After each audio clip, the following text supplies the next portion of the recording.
हरि ओम।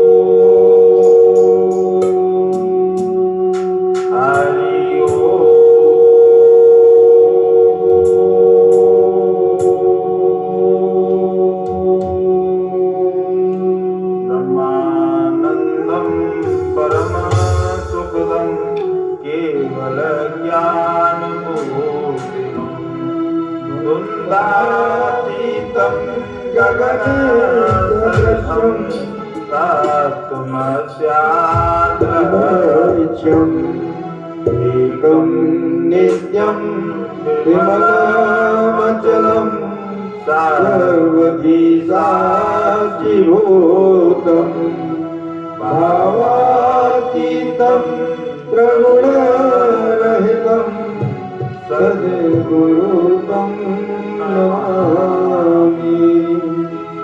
कर्पूरगौरं करुणावतारं संसारसारं भुजगेन्द्रहारं सदा वसन्तं हृदयारविन्दे भवं भवानी सहितं नमामि। कर्पूरगौरं करुणावतारं संसारसारं भुजगेन्द्रहारं सदा वसन्तं हृदयारविन्दे भवं भवानी सहितं नमामि। वसुदेवसुतं देवा कंसचाणूरमर्दनं देवकी परमानन्दं केशवं वन्दे जगद्गुरु। नीलाम्बुजश्यामलकोमलांगं सीतासमारोह प्रतिभाविभावम् पाणौ महासायकिचारचापं नमामि रागं रघुवंशनाथम्। सरस्वती मया दिष्टा वीणा पुस्तक धारिणी हंसवाहने संयुक्ता विद्यादानं करोतु मे। कार्पण्य दोषो स्वभाव रक्ष्यामि त्वाधर्म सम्मुचिता यच्छन्ते शय्यानिशितं भवतं मे शिष्यते हंसादिमा प्रपन्नम्।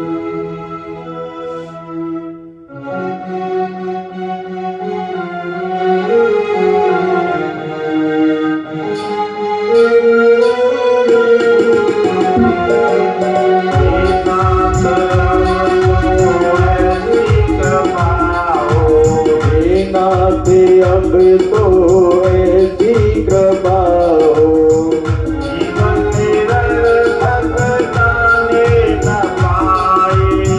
जीवन निरर्थक जाने न पाए ये मन न जाने क्या क्या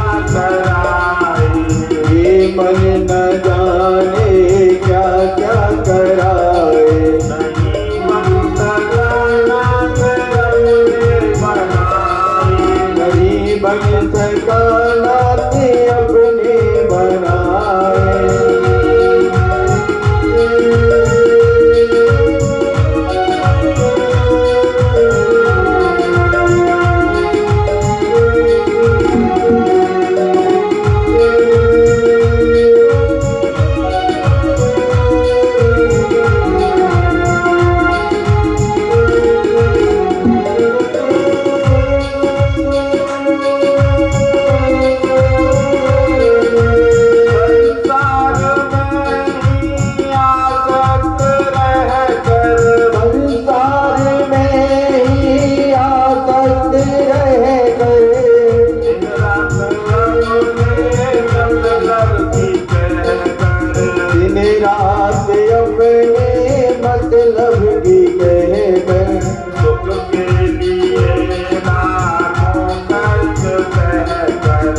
सुख के लिए लाखों कष्ट सहकर ये दिन अभी तक यूं ही बिताए। ये दिन अभी तक यूं ही बिताए। नाथ अब तो ऐसी कृपा हो। हे नाथ अब तो जीवन निरर्थक जाने न पाए। जीवन निरर्थक जाने न पाए।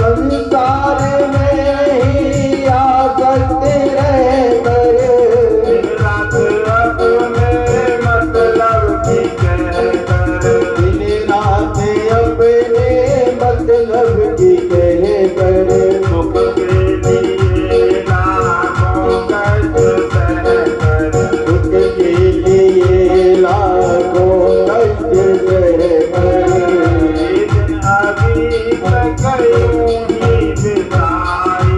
ये दिन अभी तक यूं ही बिताए। हे नाथ अब तो ऐसी कृपा हो। हे नाथ अब तो ऐसी कृपा हो।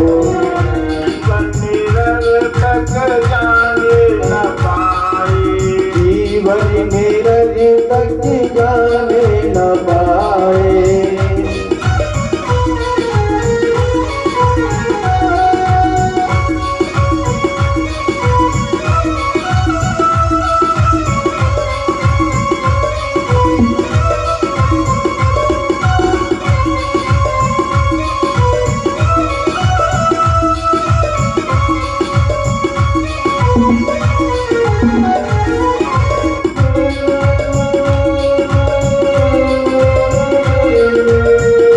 योग्यता दो सत्कर्म कर लो।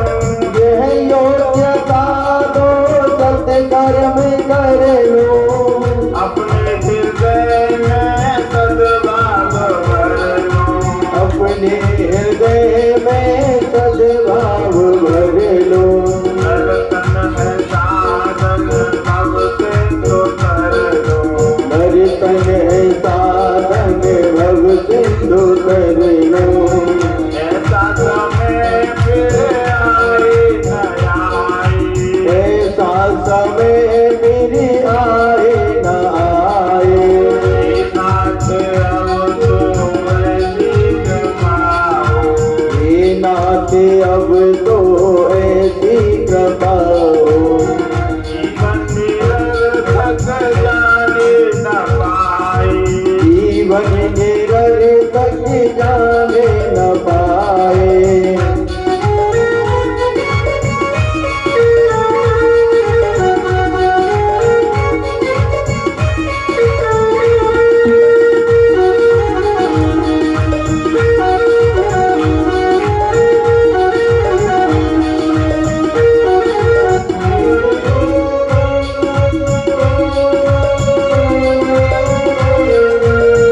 हे प्रभु हम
भगवान की जय, पवन पुत्र हनुमान जी महाराज की जय।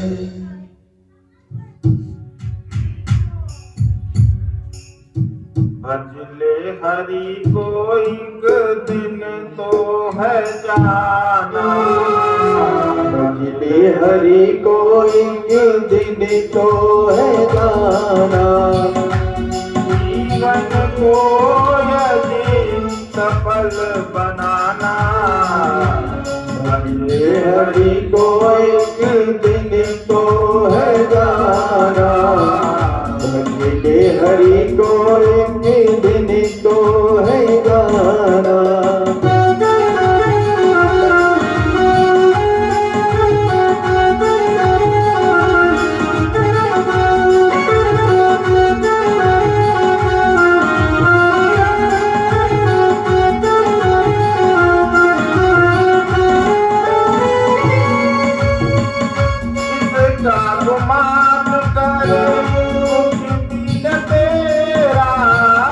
किसी का गुमान करे कुछ भी न तेरा। दो दिन का है ये रहन बसेरा, दो दिन का है ये रहन बसेरा। खाली हाथ आया है और खाली हाथ जाना। भजले हरि को एक दिन तो है जाना। भजले हरि को एक दिन तो है जाना।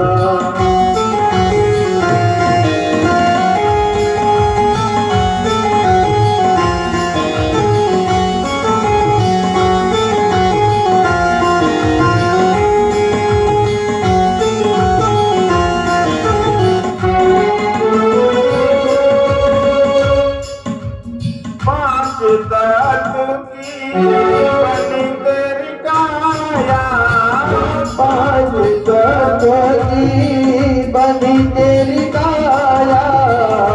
काया में तेरे हरि है समाया, काया में तेरे हरि है समाया। जिस ढूंढने को नहीं दूर है जाना। भजले हरि को एक दिन तो है जाना। भजले हरि को एक दिन तो है जाना।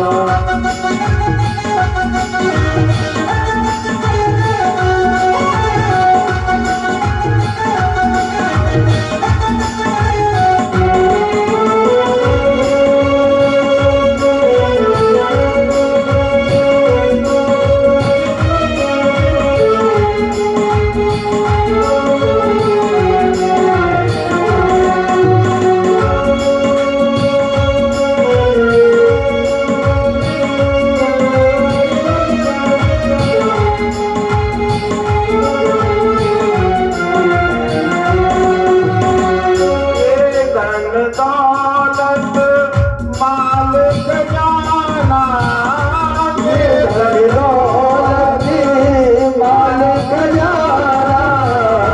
जिस पे हुआ है तो इतना दीवाना, इस पे हुआ है तो इतना दीवाना।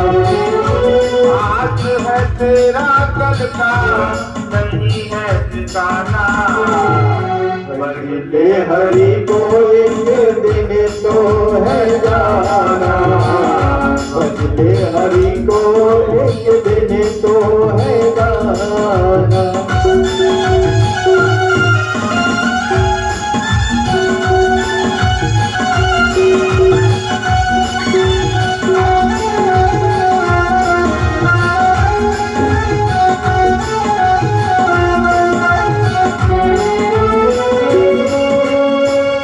हरि नाम की एक ज्योति जगा दे, हरि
प्यारे लाल की जय।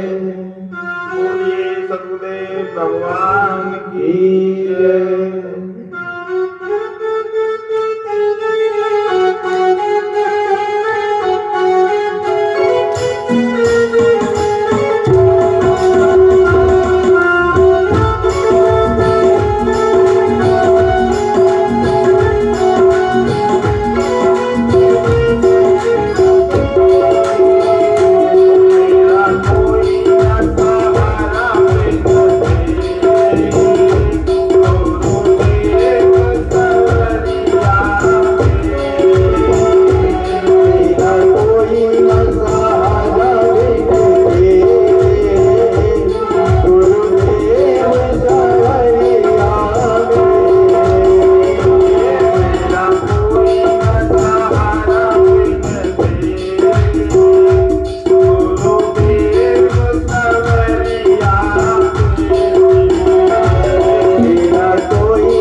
परिचय नहीं पाया।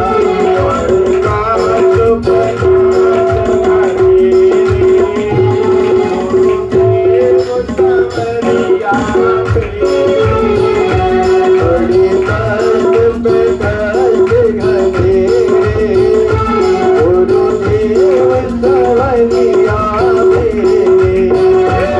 मेरा कोई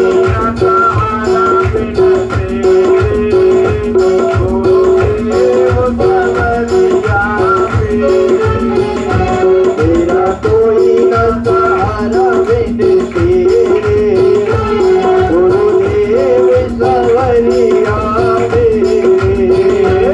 मेरा कोई न सहारा बिन तेरे, गुरुदेव सवरिया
सहारा बिन तेरे,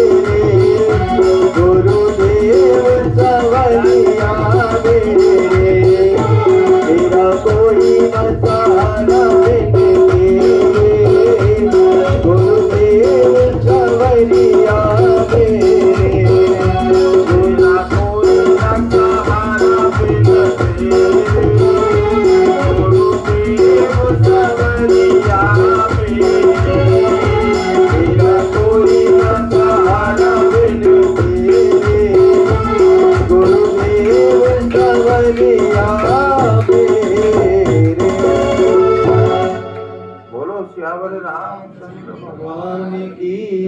पवन पुत्र हनुमान जी महाराज की जय। पृथ्वी माता की जय। गौ माता की जय। सभी देवी देवताओं की जय। बोलो भाई सब संतन की जय। जय जय श्री राधे, जय जय श्री राधे। हर हर महादेव, हर हर महादेव।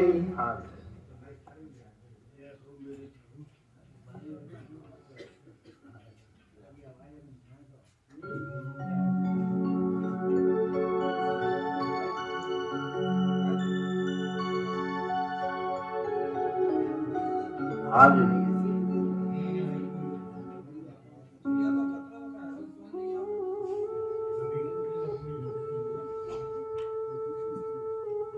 सभी भाई सत्संग की तरफ ध्यान दें।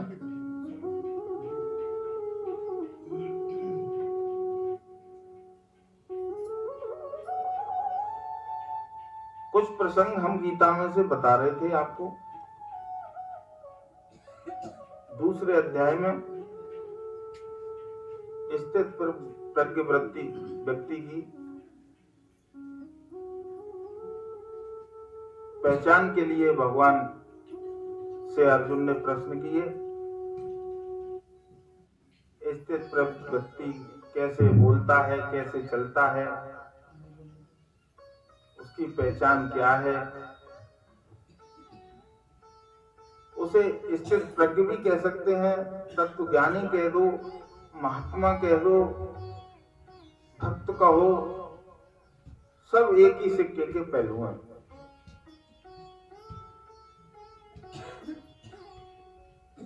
भगवान ने गीता के दूसरे अध्याय के 63वें श्लोक में कहा है, विषयों का चिंतन करने वाले मनुष्य की विषयों में आसक्ति पैदा हो जाती है। विषयों का चिंतन करने वाले मनुष्य की विषयों में आसक्ति पैदा हो जाती है। आसक्ति से कामना पैदा होती है। कामना में बाधा लगने पर क्रोध पैदा होता है। क्रोध होने पर सम्मोहन यानी मूढ़ भाव, सम्मोहन से स्मृति भ्रष्ट हो जाती है। स्मृति भ्रष्ट होने पर बुद्धि विवेक का नाश हो जाता है और बुद्धि का नाश होने पर मनुष्य का पतन हो जाता है। अब देखिए, हमारे 8 विषय हैं, रूप रस शब्द गंध स्पर्श मान बढ़ाई और आराम। इन 8 विषयों को शास्त्रों में बताया गया। तो जीव जब भी चिंतन करता है तो उसके सामने या तो संसार होता है या परमात्मा होता है।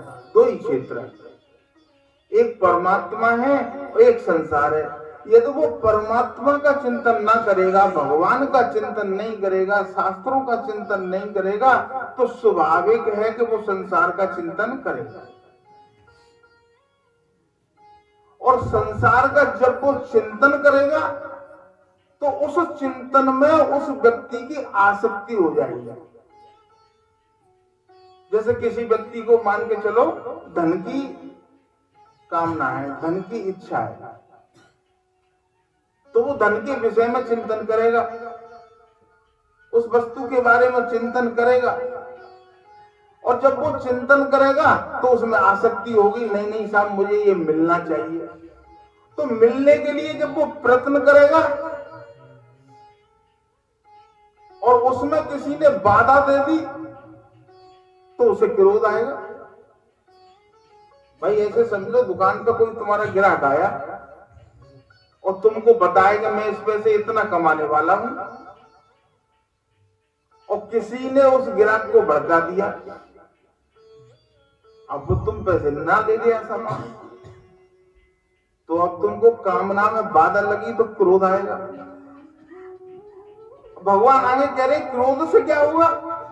क्रोध से सम्मोहन यानी स्मृति, हमारी जो विवेक शक्ति है उसका नाश। तो विवेक शक्ति नाश होगी तो फिर जीव क्या करेगा? सम्मोहन से वो जीव क्रोध में आकर के न करने लायक भी काम कर बैठता है। जैसे क्रोध में व्यक्ति अपने गुरुजनों जो पूजनीय है, अपने माता पिता जो पूजनीय है, उनसे भी वो क्रोध में भला बुरा कह जाता है। सम्मोहन स्मृति भ्रष्ट कैसे हुआ? कामना से, कामना में बाधा लगने से। हालांकि काम, क्रोध, मोह और लोभ सम्मोहन होता है इन चारों से ही है, लेकिन गीता में भगवान ने क्रोध पर ज्यादा जोर दिया कि क्रोध से सम्मोहन होता है। तो लेकिन लोभ से और मोह से सम्मोहन होता है, उसके बारे में जिक्र नहीं किया। क्यों नहीं किया?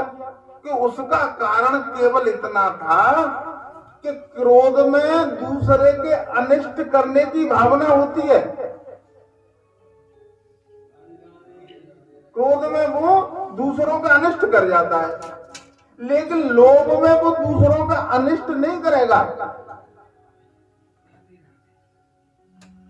लोगों में वो इतना होता है कि जैसे दुकान पर कोई ग्राहक आता है और चाहे वो अपना आ जाए चाहे वो पराया आ जाए, लोग में वो ये नहीं देखता है कि ये मेरा अपना है, सगा है कि संबंधी है, तो लोग में आकर के वो उसको ठग लेता है। लोग से भी सम्मोहन होता है, काम से भी सम्मोहन होता है। आपने देखा होगा काम से कितना सम्मोहन होता है कि कोई व्यक्ति जो का है माँ बाप ने जीवन भर पाला पोसा बड़ा किया पुत्री को पुत्रों को, और वो पता चले कि शादी के लिए किसी और के साथ चले गए।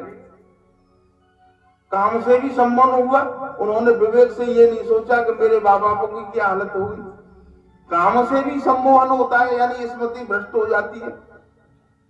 क्रोध से भी, क्रोध से भगवान ने कहा कि क्रोध से सम्मोहन होता है। ममता से भी सम्मोहन होता है, संभाव नहीं रहता।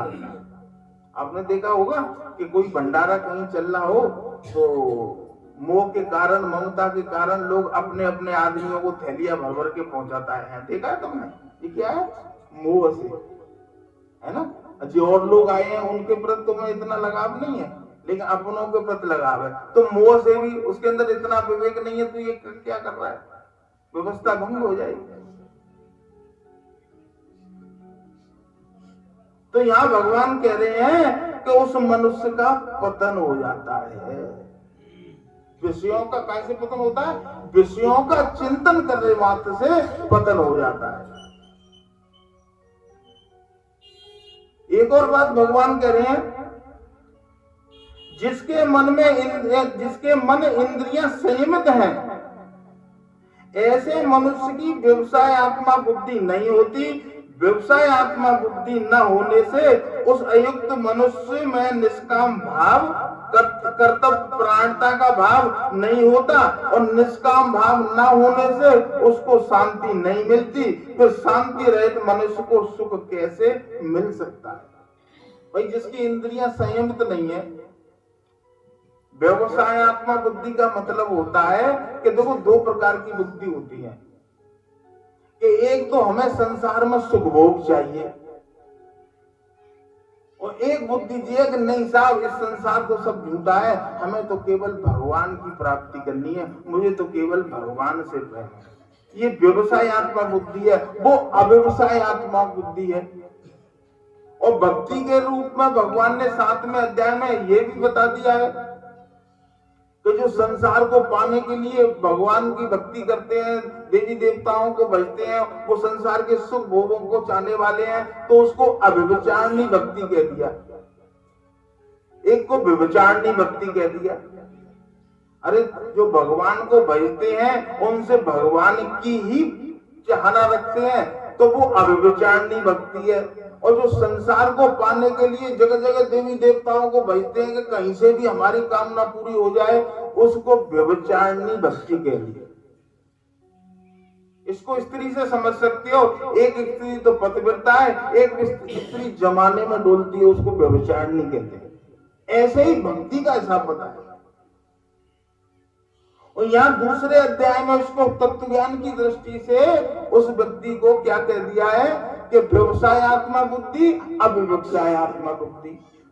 तो जो व्यक्ति ने अपनी इंद्रियां बस में कर ली हैं और वो ये मन में स्थिर कर चुका है कि मुझे संसार में कुछ भी नहीं चाहिए, जो दिया है परमात्मा ने उसमें मैं खुश हूं, लेकिन मुझे तो अब जिस काम के लिए परमात्मा ने संसार में भेजा है, मैं केवल उसी काम को करूंगा और मैं भगवान का भजन करूंगा। जो भी पुण्य पुरुषार्थ करूंगा भगवान के निमित्त करूंगा, भगवान को प्रसन्न करने के लिए करूंगा, मुझे कुछ भी नहीं चाहिए। जब इंद्रियां संयमित हो जाएंगी तो वो उसमें दृढ़ निश्चय हो जाएगा। कारण कि अपने अपने विषय में विचरती हुई इंद्रियां में से एक भी इंद्रिय जिस मन को अपना अनुगामी बना लेती हैं, वो अकेला मन जल में नौका को वायु की तरह उसकी बुद्धि को हर लेता है।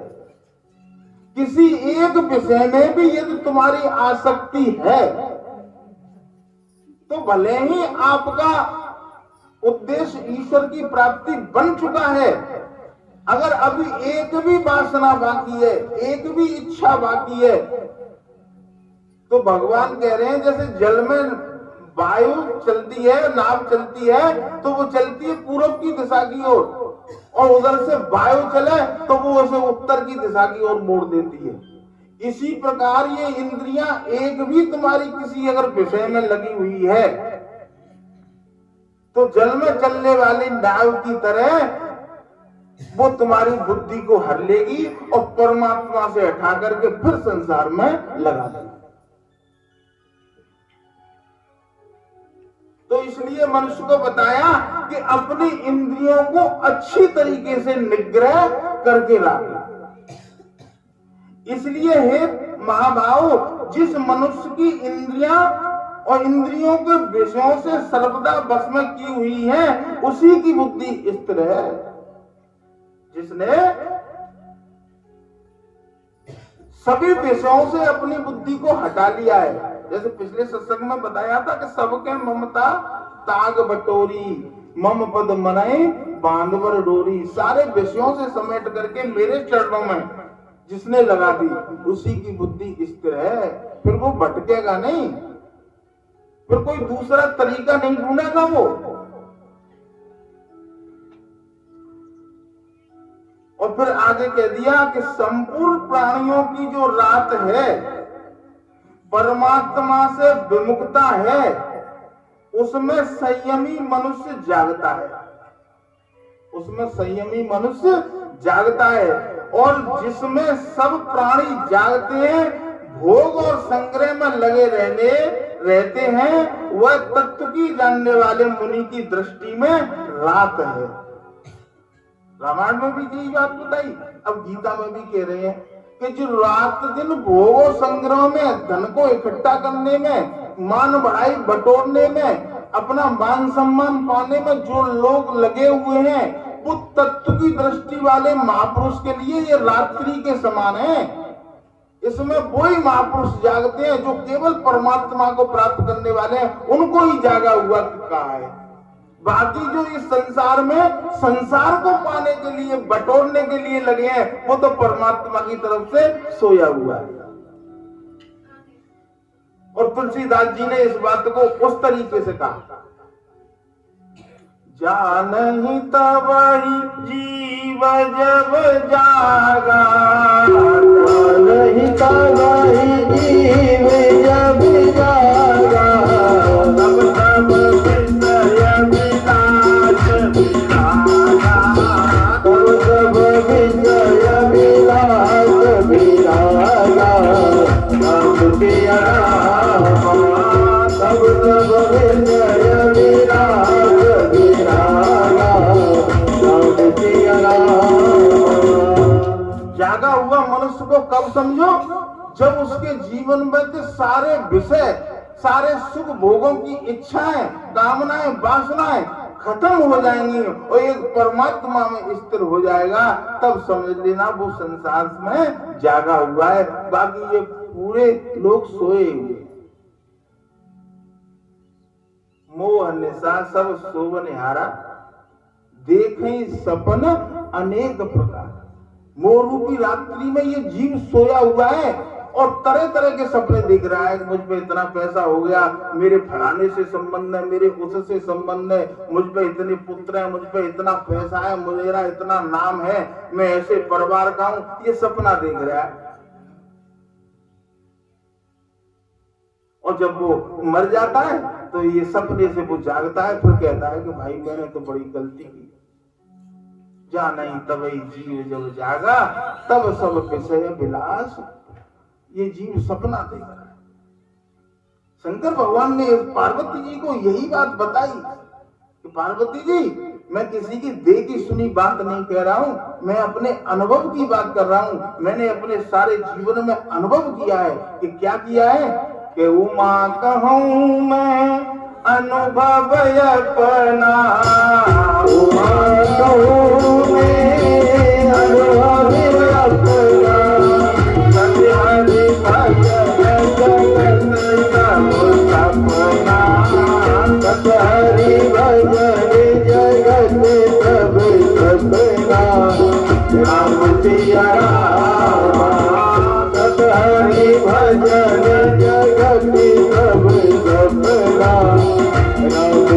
प्यारा।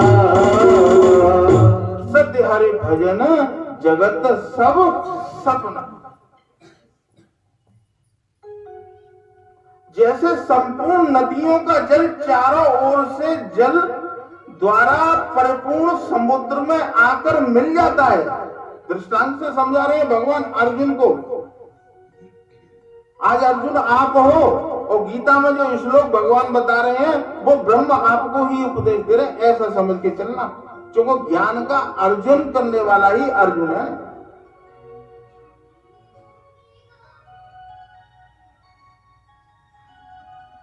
जैसे संपूर्ण नदियों का जल चारों ओर से जल द्वारा परिपूर्ण समुद्र में आकर मिलता है, पर समुद्र अपनी मर्यादा में अचल स्थिर रहता है, ऐसे ही संपूर्ण भोग पदार्थ जिस संयमी मनुष्य को विकार उत्पन्न किए बिना प्राप्त होते हैं, वही मनुष्य परम शांति को प्राप्त होता है, भोगों की कामना वाला नहीं। जैसे तमाम की नदियां समुद्र में जाकर के गिरती हैं, लेकिन कभी समुद्र ने ये कहा है कि मैं तो बहुत हो गया, मैं तो फुल हो गया, उसने कभी नहीं कहा। वो अपनी मर्यादा भी नहीं तोड़ता, जितना है उतना ही दिखता है। जी नहीं कि साहब अब समुद्र यहाँ तक आएगा कि समुद्र अब बढ़ेगा कि घटेगा। ऐसे ही वो संयमी पुरुष, उसमें चाहे कितनी संपत्ति आ जाए, चाहे बाकी संपत्ति चली जाए, चाहे उसे कितना भी नाम हो जाए, लेकिन वो सारे भोग उसके अंदर ऐसे समा जाते हैं कि तुमको पता भी नहीं चलेगा, वो सम स्थिति में रहता है। भगवान ये बता रहे। अब आगे कह दिया कि जो मनुष्य संपूर्ण कामनाओं का त्याग करके, सारी कामनाओं का मन में त्याग करके स्प्रिया रहित, ममता रहित और अहमता रहित होकर आचरण करता है, वही शांति को प्राप्त होता है। अब देखो, हमें संसार की सत्ता को बताने में हमारे अंदर जो बाधा देने वाली अहमता और ममता है। आज मैं तुम्हें अहमता और ममता से परिचय कराता हूं। अहमता कहते हैं कि जीव जब गर्भ में जाता है तो सबसे पहले महत्व प्रकट होता है, अहम प्रकट होता है उसके अंदर। अहम का मतलब क्या होता है? मैं हूं, केवल ऐसी सत्ता प्रकट होती है उसके अंदर। और फिर वो कुछ समय बाद जन्म लेने के बाद में जब थोड़ा सा बड़ा होता है तो धीरे धीरे उसके अंदर ममता बढ़ती चली जाती है, मेरापन बढ़ता चला जाता है कि मैं हूं। लेकिन अभी उसे ये नहीं पता है कि मैं कौन हूं। लेकिन जन्म लेने के बाद में पता चलता है कि मैं फलान बिरादरी का हूं, मेरा फलाना नाम है, ये मेरा घर है, ये मेरा खेत है, ये मेरी दुकान है, ये मेरे माता पिता हैं, ये मेरा परिवार है, मैं फलानी बिरादरी का हूं, मैं इतने पैसे वाला हूं। ये सारी ममता उसके अंदर प्रकट हो जाती है। लेकिन उससे पहले अंश था। अब देखना, अब होता क्या है कि जब जीव गहरी नींद में सो जाता है, सत्संग की तरफ ध्यान दो, जब जीव गहरी नींद में सो जाता है और गहरी नींद में जब सोने के बाद में जीव जागता है, तब वो क्या कहता है कि आज तो मैं ऐसी गहरी नींद में सोया कि मुझे कुछ भी ध्यान नहीं है। क्योंकि उसकी अहमता और ममता दोनों सो गई, सुसुप्ति में चली गई, लेकिन कुछ भी ध्यान नहीं था। ये किसको ध्यान था? कुछ भी ध्यान नहीं था, मुझे कुछ भी पता नहीं चला, ये बात कौन जान रहा है?